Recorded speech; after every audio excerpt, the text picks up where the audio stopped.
Hello, Daisy. Hello, Shira. How are you? Well, living the dream today. It's Wednesday. Well, this So is good, great stuff. good. Well, it's good to see you. It's really good to see you. Let's get started and welcome everyone to the Glass House, where we look at business from the inside and the outside. We expose the gap between what's embedded and what is actually embodied. I'm Shara Halixer, founder and chief momentum officer of Engage 3P. And I'm Daisy Watkins, founder of BW Concepts and LumaPath.ai. Hey, Daisy.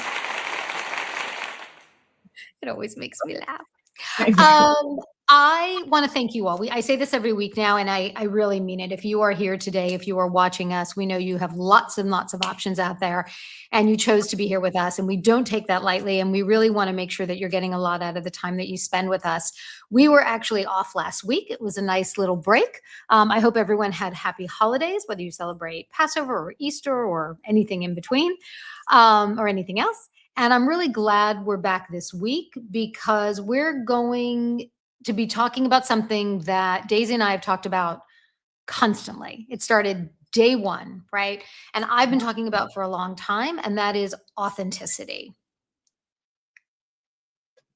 Excellent. So we talk about this constantly, being authentic, showing up authentically, build a authentic brand on my end anyway. And in everything I do around AI visibility and how organizations get found, authenticity is the foundation. It is a signal. If the signal is not real, AI will not surface it. So it's a full stop.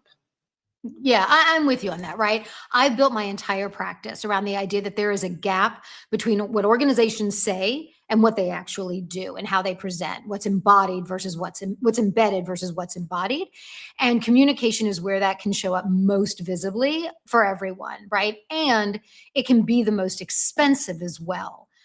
Just a quick note, Heather said, hi, my friend Heather, it's hi to see you. And I didn't say at the beginning, and I wish I had, we want to hear from you in this episode. So we're going to make this as interactive as we possibly can. We've come up with some new little tricks that we're going to try this week.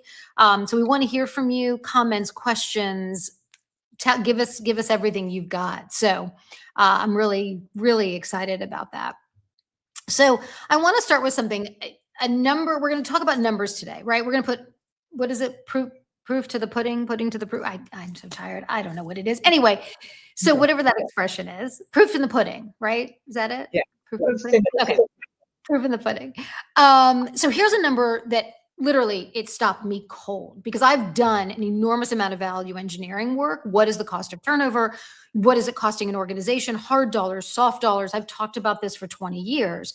This number I didn't have, and it's now in my back pocket because it's incredible. For every senior leader in your organization earning over $200,000 a year, poor communication is costing $54,860 a year. That does not report. Yeah. So more than 1/4 of that salary is costing the business, right? And that's not showing up anywhere. Nobody's talking about that. So you're saying that only 21% of employees strongly trust their leaders, which means most leaders are already communicating into credibility deficit before they could even open their mouths. That's quite interesting. And then here's the other one that kicked me in the head. According to research, we can provide you with all of this, right? 68% of customers have switched from to another competitor, right? From the company with which they were working because of poor communication. And I've got an interesting story that we can talk about that I've been going through the last few weeks. I've mentioned to everybody some LinkedIn challenges that I've been having. So if you want to DM me, I'm happy to talk about it. So it starts internally, it erodes trust, and then it eventually walks out the door with your clients, right? It doesn't stop inside. So here's where today is really going to get interesting. And this is why I'm so excited about bringing our guest. She has a concept that I want you to sit with before she explains it. She, unlike us, does not use the word authenticity. She came up with the phrase and the concept of self-fidelity. And when she explained it to me, I really had to stop because it challenges something Daisy and I have been saying from the beginning, right? We talk about authenticity, authenticity, authenticity. So just sit with it, bear with us, right? And I will be honest, when Shira told me about it, I was not immediately sure I agreed, but which is exactly why this conversation matters. Yeah, that's the glass house, right? That's why we're doing this. It's not just to affirm what we already believe in, we test that.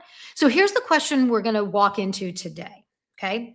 Is authenticity at work actually the goal? Or is there something more grounded, more honest, and frankly, more useful underneath it all? Think about it.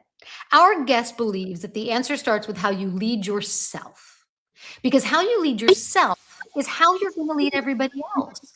And if that internal conversation has never been examined, the external one will reflect the same every single time. In every meeting, in every piece of feedback, every hard conversation, you keep almost having. So our guest today is a SHRM senior certified professional, the CEO of Bright Fulcrum. She spent her career inside organizations, watching the same patterns repeat. Leaders invest in communication technique while leaving the source code untouched. Her research produced the numbers you just heard us talk about. And today she's going to take us to the root. Barbara Jenks, welcome to the Glass House. Hi, Sheriff. Thank you so much. Welcome, welcome. It's so great to have you. Did I get that all right?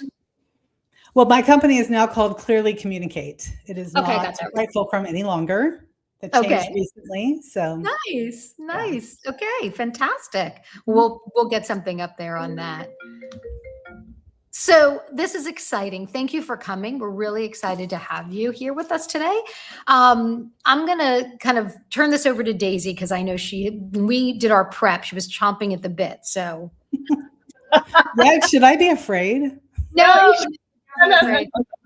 you shouldn't be afraid. So you mentioned the word, we use authenticity, and you have a definition as self-fidelity. So I'm very, very curious of how you define it.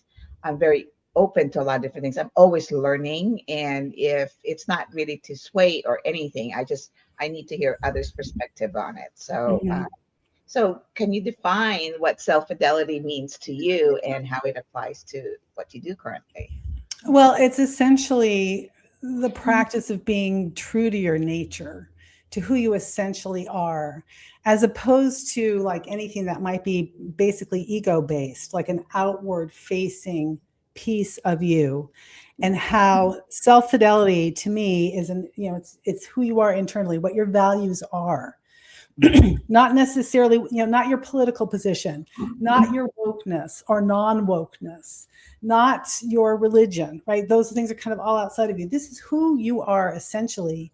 And pulling those two apart can be a practice for people to do. And some of my coaching gets into that a little bit, especially for people who are younger. All of us, not just Gen Z, I think all of us in our 20s, very idealistic, right? Very idealistic. And then life comes in and we start to realize, it's not so black and white. There is some gray. I need to flex. And so this concept of self-fidelity is really a flexing of what people generally broadly say is authenticity. And the reason why I focus on self-fidelity as a concept and why it's something I want to talk about more as I go forward is when people show up at work with authenticity, right? That can run into somebody else's authenticity and it creates rubs and problems. And that's where I kind of came up with this concept. It's like, well, how can we help people who want to be authentic at work, which you have to do. I do not argue with that. Authenticity, you want to be authentic to your true core self at work. But that can create problems when you don't sort of interlace the kind of the basic building blocks of EQ, right? You kind of need a little bit of that to you have to get along, move along in the workplace to a certain extent, but you don't need to trade your deeply held value. Or, if you're someone who is Christian or is Jewish or is gay or is transsexual. You don't have to change that part of you, but you may have to flex around it a little bit in order to work in the work environment. Okay. So I had this conversation yesterday with someone, because you and I had just spoken and to prep, and he's also in the and he couldn't be here today because he's had another commitment. So Richard, when you watch this, I'm calling you out. And we got into it. I have been in the space of psychological safety in the workplace for a number of years, right? That's the buzzword today. We want to make sure that people are feeling safe and they're able to communicate their true selves, right? And that's where we get to being authentic. Mm-hmm. What's interesting though, and you and I obviously have talked about this, and I've been thinking about it since you first mentioned this to me. What does that mean? So I tell the story that a friend of mine tells, that when she got out of university, she got her big first corporate job, and she, was wearing the suit and doing the things. And this was, over 10 years ago, I guess. And she's, doing the things. And when she got to work, the women in her group said, "Oh, we should be friends on Facebook." And she's like, "Absolutely not. I'm not being friends with you on Facebook." Because she said who she was on Facebook and what she put out there was a different side of herself that she can't show at work, right? She's in her 20s, she's having fun, she's going to clubs, the club, and she's doing all those things. I have to make Daisy laugh.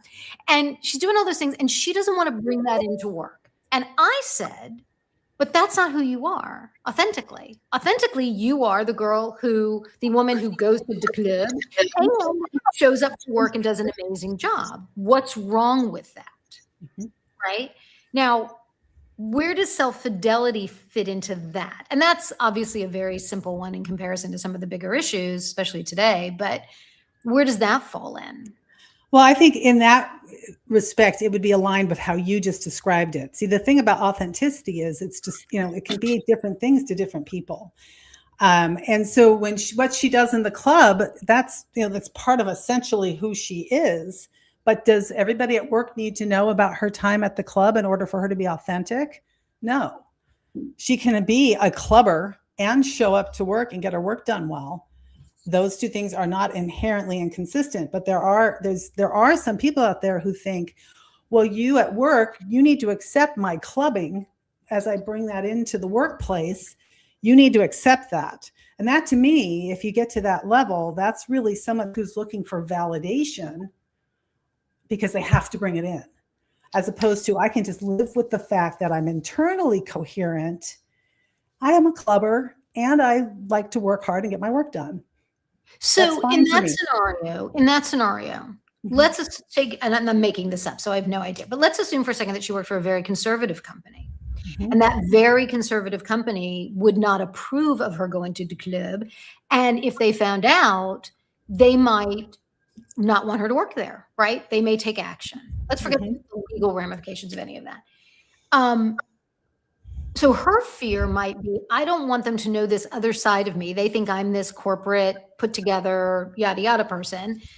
And I don't want them to know who I am. The argument that I've always talked about when we talk about authenticity is, if I'm not bringing my whole self, if I'm not bringing all of those aspects about myself to what I'm doing, am I losing something? Is something missing from my offering because I'm hiding a part of me that might be interesting and might bring value?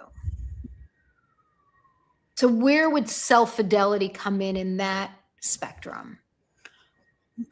I'm not sure that I'm really understanding what the difference is there. Can you kind of boil that down a little bit more?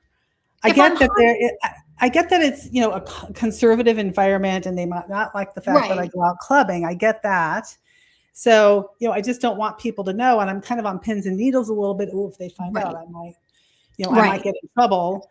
That's a very, in that kind of a situation, what you do in your private time, I'm just going to default to, my background is employee relations, right? I don't know if I said that yet or not. And, over 20 years in employee relations. So I've dealt with situations like that quite a bit. And to me, unless you are, at a work activity after hours, which can be problematic for many reasons, you what you do on your own time is truly your own time.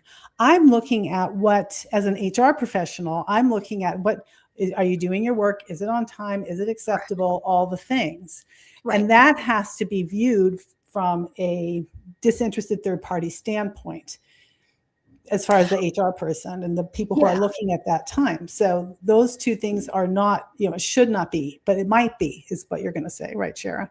Right. And in the best of all possible worlds, we can separate those things, right? Somebody has the ability, right? But we have our own internal biases. And again, this is kind of a silly example, but think about it in other examples. If I don't like something about someone else, am I going to then take it out on them, right? And so I think that for me, and we're going to lead into what we really want to talk about too, which is communication. Am I communicating effectively? Am I able to bring all of me to the workplace or to whatever it is I'm doing if I'm hiding some of it, right? Do I know that I'm hiding this piece of me, right? I'm hiding the club or whatever. But is that all I'm hiding? Are there other aspects that I'm hiding? Is something else not going to manifest because I'm conscious of the fact that I'm hiding things? Well, of course, everyone is. Go ahead. I'm sorry. No. I mean, that's just kind of where my thoughts have been going since we've been talking about this, because we're so into this whole bring your whole self and everything has to be, and we're putting the onus on organizations to say, yes, bring your whole crazy self, and we're going to accept everything all the time, and that's unreasonable. I'm not. Yes. and that can create its own level of nonsense. So I'm just interested because I love what you're saying. I think it's fascinating, and I'm just trying to kind of put it in context and make sure I understand. Right. Well, there's no, you can't stop something from happening. You can really only have control over yourself. Right. So this is about what you're comfortable with, your comfort level. And if you get to a point where you're you feel like you're closing down so much of yourself at work, then it's time to look for another job potentially, or it's time to test the water, get out of your comfort zone of the work that you're doing and take a little risk and do a little, float a little trial balloon with a leadership person that you trust. Hey, I have this side of me. I like to club. I'm afraid if they find out about it, I'm going to be in trouble, but I find I'm shutting down at work and I'm not really contributing the way that I can because I'm worried about this. Could you give me some advice? Do you think they're going to care? I would love to talk to you about that as a trusted. I like that. Okay. So that's what I would say on a case-by-case basis. But you have to know yourself, and you really have to know yourself. And that gets to the communicating with yourself, which is the part that I bring to the table. You have to know when you're not contributing to the level that you could be. You have to have a sense of that. You have to develop a sense of that. Because again, when you're in your 20s, not likely you're going to have that fully blown out because you're just starting to get your feet wet in the work world.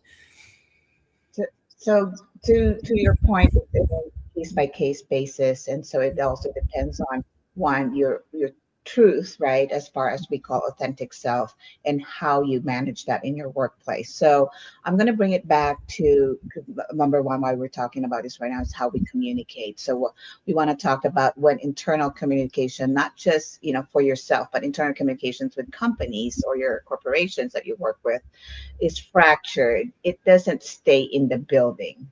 Okay, so every misaligned message, whether it's an employee talking to somebody outside, you know what I mean? Everything can be very vague. It can be very vague. Every leader who can't say the hard thing clearly, it all leaks outwards, right? So a CEO might be doing a town hall, and the way he communicates it is misconstrued, or the communication itself is not proper. It land properly. It also lands into how your employees take it and how they talk about it outside of that town hall.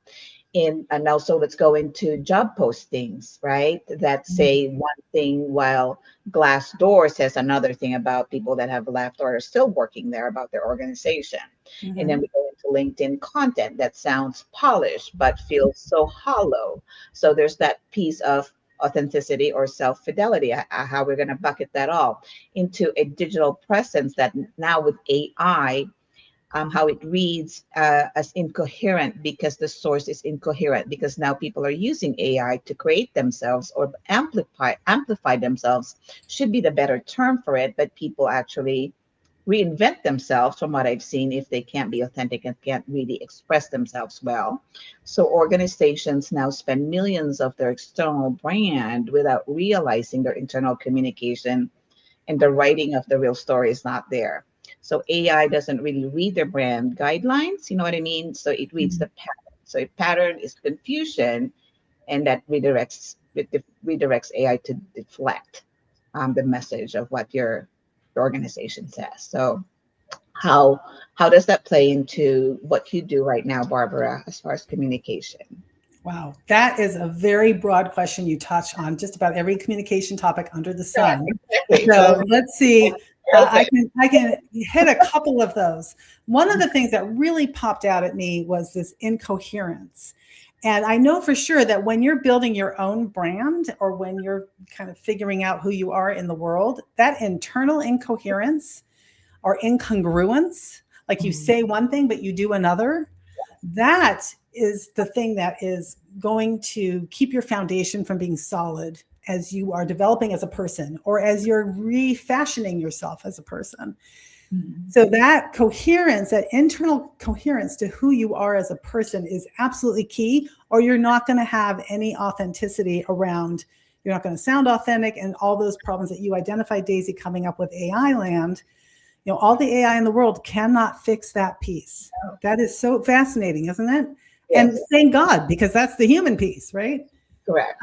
So as far as internal communications at companies, this is, there's a major, I think, and the research that I've been able to do show, you don't have to look very far either. Just look at Gallup. I mean, Gallup just released another report on the workplace last couple of days. I haven't had a chance to look at it yet, but it's scathing that leaders cannot talk to their people. There's like 20, I don't know, I think last year's report was like 27% of employees say that in Gallup, it's a huge poll, say that their leaders are clear and that they know what the leaders are saying. There's other research that I've done that says that most leaders or managers cannot identify, for Gen Z who want this specifically, they can't identify how Gen Z's role is, the cog in the wheel, how that's feeding into the vision of the company, or how is what they're doing, how is that helping the company in any kind of a meaningful way. That all the managers really know, for the most part,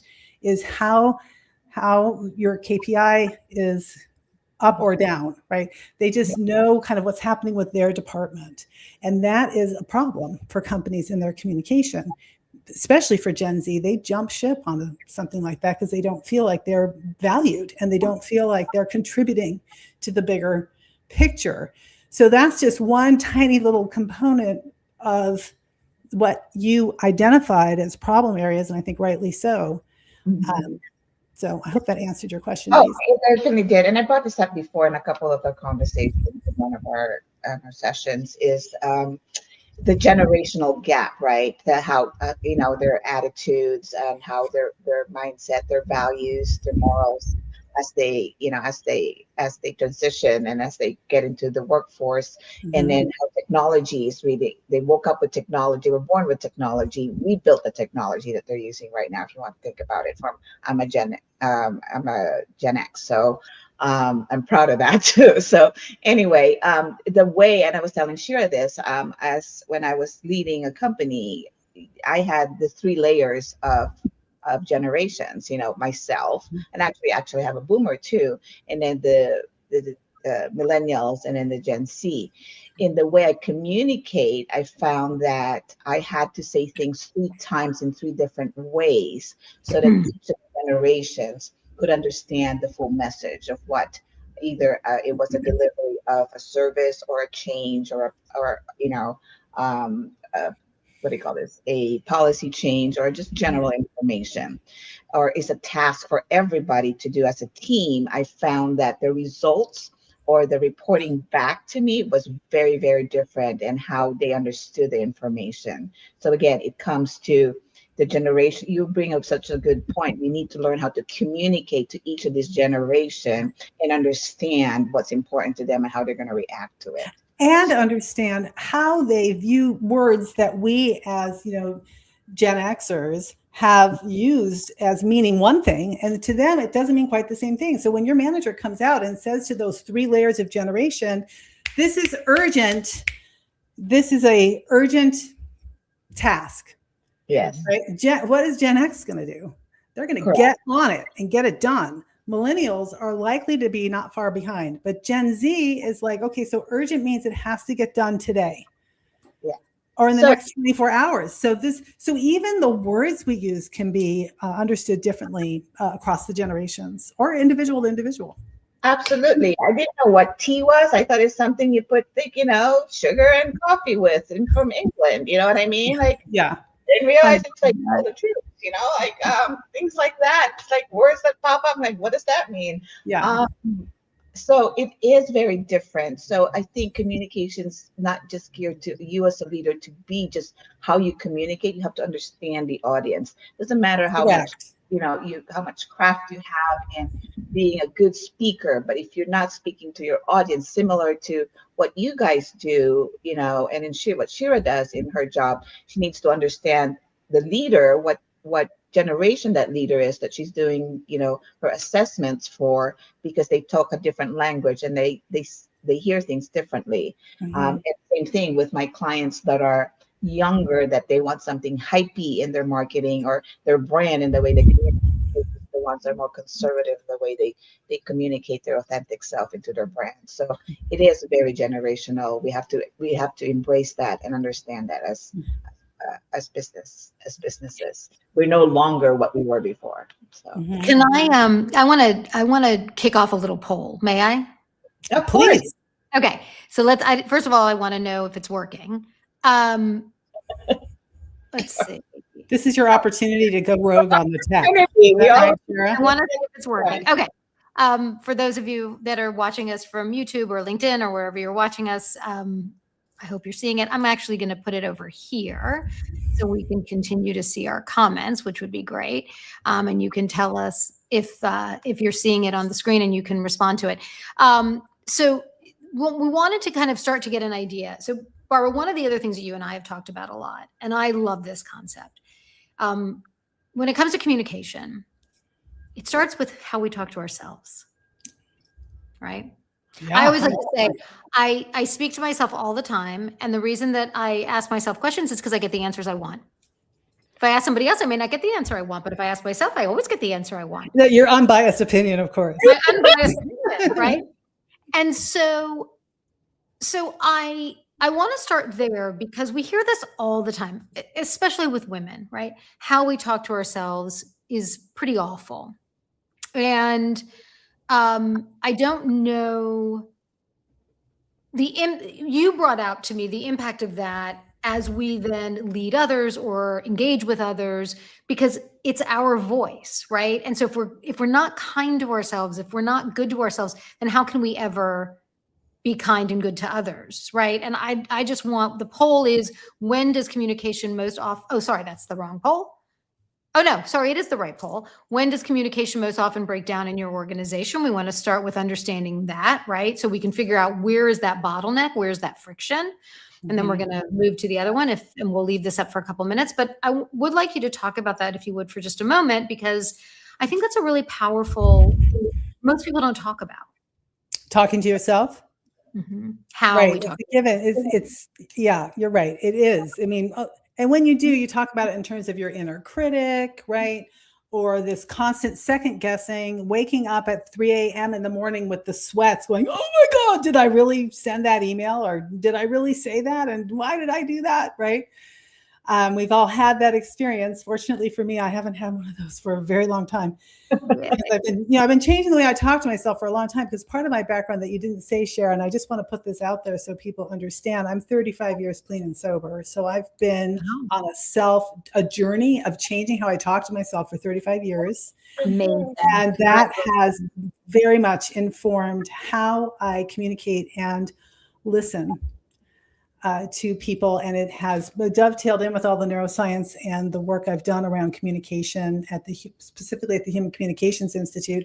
That's my bundle of things that I can then bring to the world, and I sprinkle in a little improv because I'm also an improv artist on top of it, because you have to make it fun, or people are not going to walk away with anything. So, but this concept, it really starts with yourself, because I tell you, I have tried in my life over the many years I've been alive that, you put on like, oh, I need to be this way in this situation. And again, I think this is particularly true for women. Oh, I need to be this in this situation. Then you take it off. Oh, I need to be this in this situation. Then you take it off. And again, I'm going to go back to what I said earlier, which is as a foundation that you build, that when you practice self-fidelity, you're building that foundation upon which you can just be that person in every situation. And you may have a sheer throw that you put on from time to time. We're going to go with that analogy, which is a good one. That kind of obfuscates things about you that particular audience may not appreciate, but you're always that person on the inside. That is the basis for true confidence. And I would challenge anyone to speak with true confidence who doesn't have that foundation. I think that's very hard to do. And because the confidence doesn't come across at, what's the word I'm going to use? Authentic. Doesn't come across as being authentic when you're putting on some other person or some sheer cloth, or doesn't matter what you're doing. If you don't have that basis in who you are and how you function, if your confidence has nowhere to anchor. And that's why you can see people who are like, wow, look how they handled that situation, right? It's also practice. It's also time. It's, there's other components to that, but your confidence won't be shaken when it's anchored into that essential, authentic self-fidelity, whatever you want to call it, that not in you, that is your true self. So you have to have your core, your basically your foundation that's grounding you, and then everything else this is why I'm seeing or understanding it. Everything else, the surroundings, creates the situation that you have to address and you have to deal with, which you then put in a sheer for your. It's almost like a cloak, so that you address, anchoring your authentic self, address that particular situation or conversation based on that situation, or the actual conversation, but you stay grounded with your core, but basically pivoting to being sure that you still communicate, or what do you call this, interact with truth. And when you're in that core, that's when I didn't finish the concept. That's why I think you might be re-asking that question. When you're operating from that place, then your internal conversation is going to be a confident conversation, as opposed to a conversation of, was that right? Maybe I should do this. But what about that? Oh gosh, that was wrong. You're an idiot. That was stupid. You can't possibly ever do that. I mean, that whole brain then cycles in, right? Then the first starts to happen, and then this is in a split second you decide, do I engage the same way? Do I engage with conviction? Do I engage with finesse? And then immediately, not just the personality, but what do you call this? How you, I guess, your politeness. I can't think of the word right now. My thoughts are going off. I saw a comment here that I want you to comment as well. I'm sorry, I was looking in my eye. Sorry, I see squirrels all the time. No, it's hard to watch the comments and talk and pay attention. I'm like a squirrel person. Wait a minute, I saw something else. Well, which comment is it, Daisy? Which one's got your attention? About with understanding your audience, right? So same thing. Same what we're talking about. We're talking about something that from your Communications Institute, like it's in the back in the 50s, the Myers-Briggs were part of this communication, and it was developed by Catherine Briggs and Isabel Myers, and based on the Carl Jung theory of communication. So I don't know if you saw Heather's comment about that, about the different learning styles. Is that something that you incorporate? And obviously part of the science and behavioral psychology of how we determine our personalities, I guess. Also. I mean, everything old is new again, right? Yes. So, I mean, anything I'm talking about today, except with the exception of maybe self-fidelity, because that's not a concept I've ever heard kind of discussed. I don't think it's a scientific one. I think it's one that I came up with because I was really struggling with like self-efficacy, self-fidelity, and authenticity. And I was working with a client last year that just came up, and I did a lot of looking into that. There's a ton of communication works and books and studies and etc. been going on since the beginning of time. I mean, it really has been going on for a long time. And I think there is a lot of things that get, like, oh yeah, that's right, that's from Myers-Briggs, or oh yeah, that's right, that's from these other studies from the 50s. I think that they are valid, and they are just being restated in, a little bit differently as we move forward in the world. But yeah, those are definitely issues and concepts that have been around for a long time that, again, are not taught to us in a way that we are able to bring into the workplace. I feel like I'm talking a lot, but there was something interesting that came up. You guys just shut me down if I'm going off topic or something. Ethan Mollick, who is an MBA, he's on MBA. He's an instructor. He's a business instructor, big guy at Wharton. And he posted something a couple of months ago, and he made a comment about how, and I'm going to bastardize this, Ethan, I hope you don't take offense, but there was a concept about, for his MBA students, and he was talking about how with AI, that managers already naturally know how to talk to their employees. They already naturally know all these things that they learned in Management 101 when they got their MBAs. So this part of AI that he was describing at the time is going to be easy for them.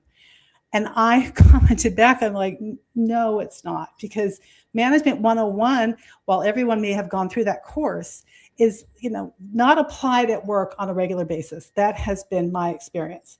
So that is, that's just not how it goes, because you have to actually change your behavior, which is the other. So that's like a whole nother thing about bringing AI into the workplace. It's not a tool, it's a behavior change that's going to be required for people who are bringing that in successfully. And that requires a different way of communicating and really making a change, which is not easy to do.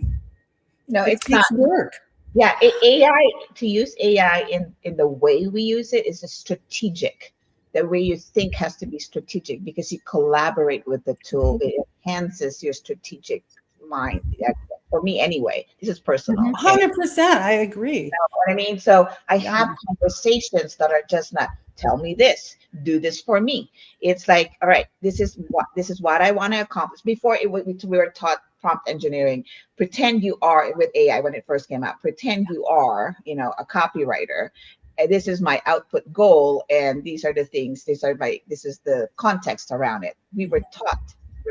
That's how when it first came out. Now it's very NLP, natural language, processing, where you just speak. Basically, you speak to it, and it arranges your thoughts or your words. I don't care about spelling. I don't have writer's block when I'm typing. When I'm speaking, I could stutter because I have, a dysfunction, personally, but no, I'm kidding. I don't.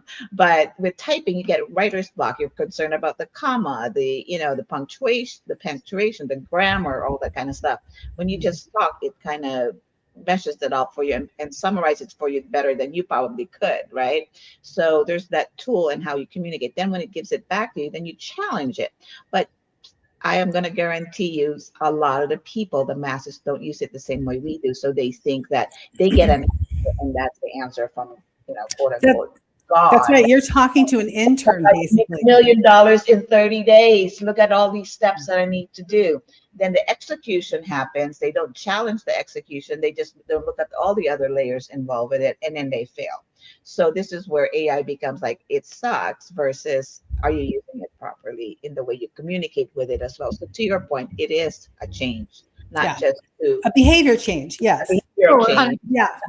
And you have to think of it as an intern, because it's not, it's only going to go as deep as it can because it wants to please you and get you the answer. It's like, well, no, you've got to really push back hard and often. And that does create that critical thinking muscle. And I totally agree with you, Daisy. 100% this is making us better thinkers when you use it the way that we need But to. people don't see it that way. So Yeah. the education, the communication that comes around AI is like, if you're not using it to challenge, it's not just, I don't even know how to say it, but you have to use it so that you have also think. You don't just let it think for you, because otherwise you're just talking to a wall that just gives you answers that You you get want. slop. Yeah. Correct. Yeah, there's no question.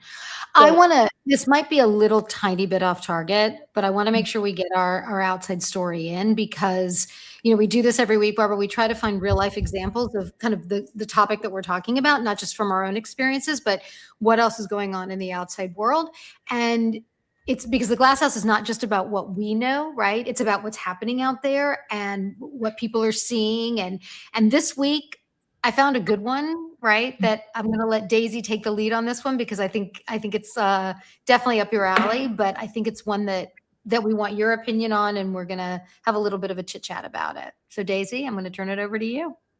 So give me 1 second here. So it was in March 2023. There was a Miller Knoll CEO, and this was through, I forget which was our source here. Shira. Oh, we have a couple. It was an NPR story, which actually I can even put up the little things with NPR, and also Fast Company. Yeah. So that's a QR code to the story itself. Yeah. So this is about Owen I'm talking about, right? The guy, the CEO. About CEO. town. Yeah. Okay. All right. So he had 75 minutes really to have a town hall, right? And focused on performance goals, customer service, and the year ahead. By every measure, a complete and a very thoughtful communication. Then came the last 90 seconds. An employee asked how the team should stay motivated if bonuses were cut. Owen told her people to stop asking about what they would do if they did not get the bonus.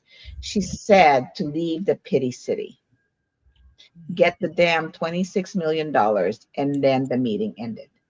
That was the message. That 90-second clip reached 20 million people. She received death threats. She later said her intention was to motivate and rally. That was internally very fiery, right? That she said that she wanted to get the troops moving. The message was embedded. The message she embedded was urgency, right? And believed in her team. The message that landed was dismissal. 75 minutes embedded, 90 seconds embodied, and the 90 seconds was the truth and where she actually was internally when she walked out of the room. And here's what gets the glass house moment. That clip did not stay in the town hall. It became what AI and the market now associates with Miller Knoll's leadership. Really bad. So for that few seconds, the internal state became an external signal permanently. Now they could not optimize the way they want to get out of it. Now the source has to be right before the signal can go out. That's how we see it as a glass house. So anyway, that's how damaging what you can do in a few seconds if you don't communicate or understand how you're communicating. And know your audience, which we also talked about, and then know how it's going to land with them. And hello, I would also put in my number one place I start with all my communication coaching is state management. What is your internal state? When you're on a stage, you can never forget what your state is so that you don't get knocked off your game like she did. And I could go on, but I won't. Go ahead, Sharon. No, I was going to say, that's exactly where I was going to go. I would argue that there was an enormous amount of effort and careful, deliberate work done on those first 88 and a half minutes, right? To create a town hall and a dialogue that was going to inspire and be positive and do all the things that a CEO wants a town hall to do. One question knocked her off her game, right?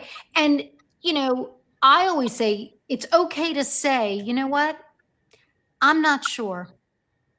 I want to think about that, right? When we talk about being a great communicator, doesn't mean you always have to have every answer. It also means you can say to someone, I don't have an answer for you on that one. But you know what I am going to do?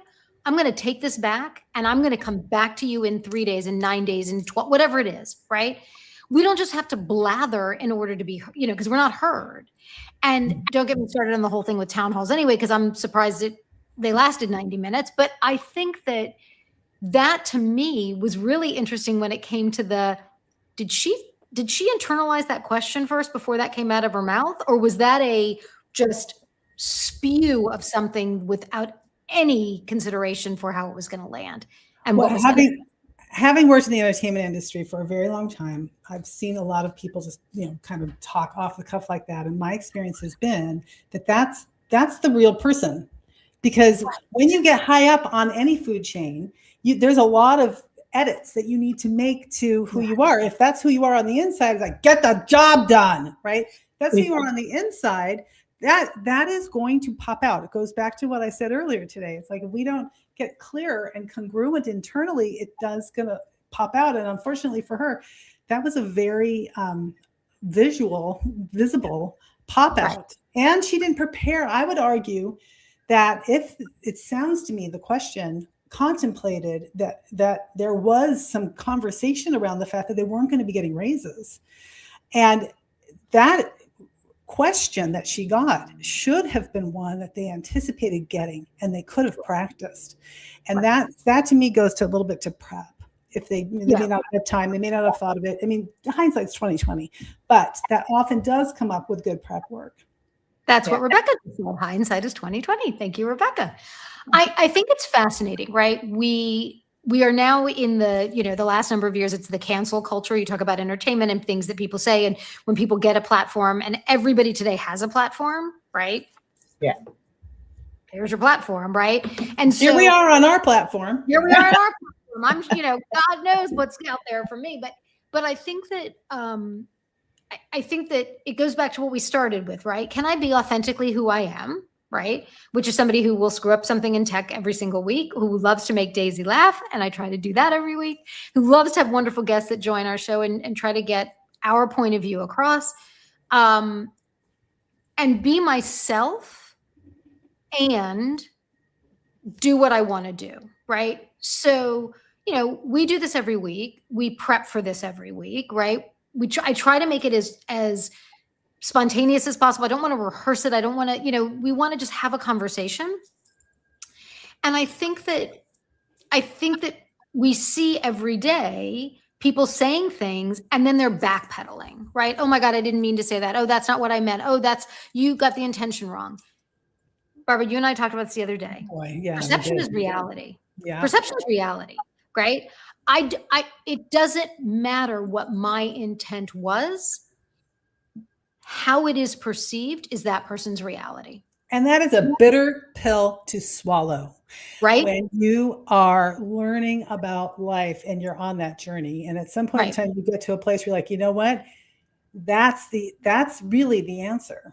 It's how are they perceiving? And that goes back to know your audience. And how are you going to engage them and listen and talk to them so that they will actually get what you are trying to deliver? So I want to address the comment here by Linda. Linda, thank you for joining us. She made the comment for the conversation. Authenticity has been a refreshing addition to the work culture and professional life toolbox. And I believe we are still yet fully exploit. Self-fidelity is interesting as well. How, in a very simple example, does this differ from and is superior to authenticity? So, what self-fidelity is, we're talking about here about authenticity and self-fidelity. I think that authenticity is this very broad concept, right? That can mean many things to many people.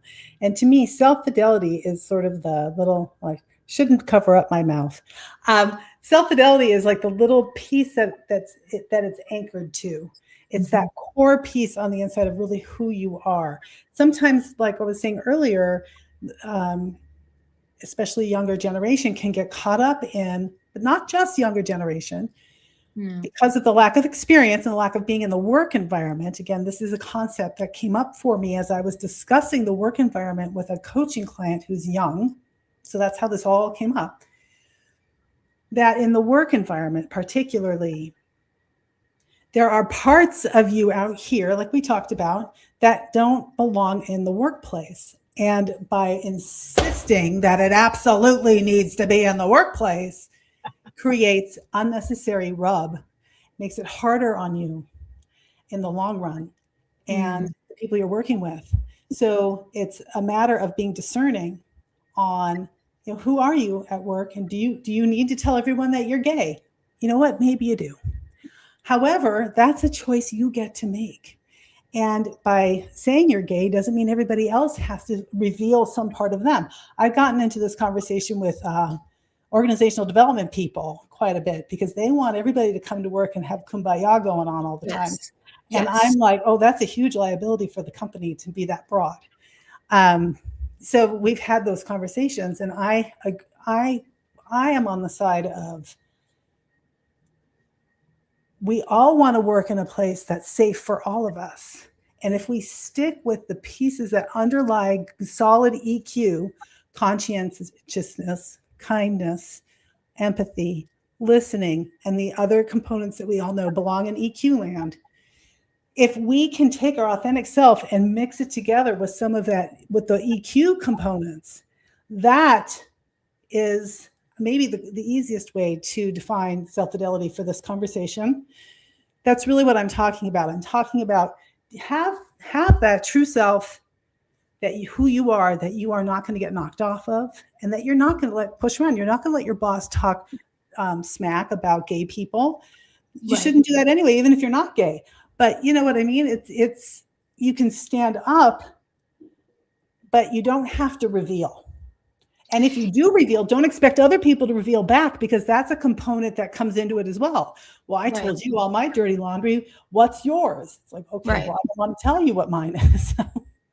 It's so interesting. As we get older, one of the benefits is that we know more of who we are, hopefully, right? We get clearer on who we are and what triggers us and what doesn't, and what we accept and what we don't, and kind of our place in the world and how we're going to be in it. And one of the things for me, and I wrote a blog post about it, it's on my Engage 3P page. And it's funny, Barbara, and I'm only bringing this up because it just triggered. You said I shouldn't cover my mouth. She froze on us, but that's okay. Not when I'm on camera. Yeah, no. She froze on us. So Barbara, she's talking about a blog. So I'm going to bring back, you talked about you were in improv. I did not realize that you have a book. Improv for my overthinker. So that's kind of, I love that. So which means that's my next book. That's the book I'm working on. That's why improv broke my overthinker. Yeah. All right. So what's the book you have right now? Well, I wrote a chapter in a compilation book called Choose Confidence. Okay. And it's about my journey to how I became the person who I am today. Oh, that's beautiful. And the journey of that and what you can do. And it's basically my coaching that I coach now. I want to talk about your book coming out, which I love. So the leaders. Well, it's not coming out, it's being written. It's being written right now. So the leaders I work with who overthink in their LinkedIn content, who draft and delete, who can't post anything without running it past 3 people. Is that the same pattern you see on how they communicate internally? Let's think about this, right? Yeah, that's a confidence piece right there. Yeah. Is the overthinker the same person in the meeting room as on the platform? It's the perfectionist. Okay. Yeah. Okay. The inner perfectionist just comes out, and then your analyzer goes like this. Ooh, right? Can't stop thinking. And yeah. So that's a matter of they got to push himself out of that. And that's what improv did for me, frankly. I was a champion overthinker. Okay. So you can get an idea of how they communicate and how they do things based on, or how they are truly their personality, like part of their core or their foundation is being a perfectionist. So that's one trait you have to kind of be aware of as you communicate with them. Well, that's something that can rear its head. Yes. Okay. So being observant. Yeah. No, you're not frozen anymore. Okay. All right. So good. Okay. Thanks for picking up on that. I didn't know I was frozen the whole time. So I want to go back to this for just a second, because I think it really speaks to, and we've only got a couple minutes left, and I want to make sure everyone knows how to reach you and what's going on. But the reason I brought it up is because the word should is a trigger for me. It's a word that I heard my whole life. And it wasn't until a few years ago that I realized it's a word I never want to use because it is nothing but judgment. And that's what I wrote about, right? And so when we talk about how we talk to ourselves, I shouldn't have done that, right? I think that's the beginning of communication with ourselves. Why would we judge ourselves, or why would we judge others about, because there's no way, we can only know what we know at the time that we know it. We can only do our best, hopefully, and prepare the best we can. But it was interesting how that just one word, and I titled the blog post, "Should is a 4-letter word," because I think it has nothing but disdain, right? And so if people take away something from this, it's one, be kind to ourselves, give ourselves grace, talk to ourselves in a good way. I don't remember who it was that said it, somebody who wrote a book, but said, if we say something to ourselves, would we ever say that to our best friend? Would we talk to our best friend the way we talk to ourselves? I have a quick tip for people who want to stop saying should, right? So catch yourself. The awareness is the first step. You got to get aware. So catch yourself the next time you say, I should have done. You can say, oh, wait a minute. Is it should, or is it just next time that's going to be X? Move on from there. I mean, just to just keep moving toward the future instead of looking behind us all the time. That's one tip. I just wanted to leave them with that, since you brought up that word. It's a tough word. I love that. I love that. Or I will moving forward. Can you say that too? Yeah. All right. I want to make sure everybody knows how to find you. So for those of you who want to connect Barbara, they can find you on LinkedIn. This is a QR code that takes them directly to your LinkedIn, and you can mention that they saw you on the Glass House and connect with you there. Is there anything else about what you're doing that you want to talk about in our last minute or so? Just that it's simple to change the way you talk to yourself. It's not easy, but it's simple. And I have a 12-week program because you need to be able to have support over time. That's what will change the habit and make sure that you've changed the habit over the future. And it's as simple as, like I just said, catching yourself, catching a word that you use. You can also play with other words that are more fun, like, oh, this is easy. I'm going to totally get this. Next time you think that, oh, I can't possibly do this, it's like, oh, this is easy. I got this, right? So to change just those little changes will change your communication dramatically, I promise. I love that. I really do.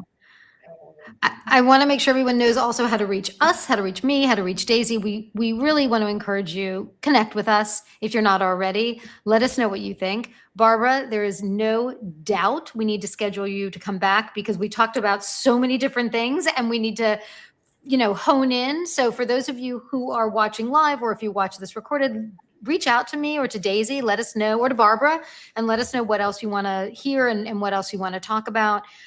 For everybody out there, if you want to be a guest on the Glass House, we would love to have you. If you have a point of view that you think you want to put out into the world, we'd love to share the stories of all of you, right? We're all coming to this authentically with something to share for the world and bring good things in our businesses and in our lives. And I think it's a wonderful thing to tell these stories so that we can learn from each other, right? Because it's so easy, especially today when so many people are remote and the turmoils around the world, that we kind of miss the connections that I think we used to have, which I think is important. I'm going to end on a note with Rebecca Marie saying, I am moving forward, watch me move. We are all moving forward, and watch us all move. Thank you, Rebecca, for that. And thank you for everybody. I love that. That's amazing. We will be back next week with another episode of The Glass House. We are also going to again, we're all plugging our stuff, right? So we have to do it. Daisy and I have this wonderful Glass House workshops. And you can find the information both on my website and on Daisy's website, or reach out to us, because again, the opportunity to learn from others, to be able to create new habits, to be able to understand and see things differently is really something that we want to be able to share our knowledge and what we, the hard knocks that we went through, and make things better for other people as well. So we encourage everyone to join and come take the journey with us. It's fun. We're having a good time. Thank Barbara, you, everybody. thank you. Thank you so much for being here. Sorry, Thank you Daisy. so much for having me. Really appreciate it. No worries. Don't forget to join us next week, same time, same day. And thank you so much for everybody that joined us today. Have a good rest of your week. Have a great week, everyone.